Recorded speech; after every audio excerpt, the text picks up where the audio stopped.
এক আনন্দের দিন, কারণ আজকের দিনে আমরা শৃঙ্খল মুক্ত হয়েছিলাম। দিনের পর দিন জাস্টিসের জন্য নাকি চিকিৎসক তারা সংগ্রাম চালিয়ে যাচ্ছে। এই জিনিসটার জন্য আর পুনরাবৃত্ত না হয় এইটি আমি চাইছি এবং আমার কাম্য।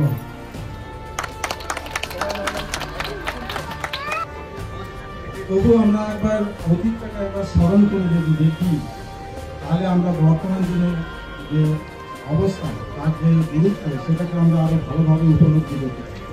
আমরা আজকে পিছিয়ে যাই, তাহলে এরকম ঘটনা ঘটতেই থাকবে।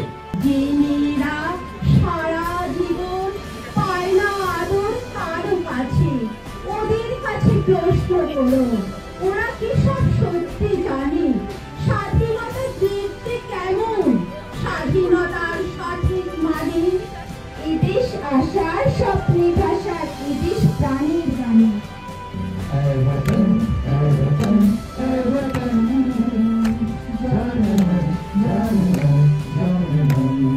আজও স্বাধীনতার এত বছর পরেও যখন চারিদিকে অন্যায় অত্যাচার চলে, যখন বিচারের বাণী নীরবে নিভৃতে কাঁদে, আমাদের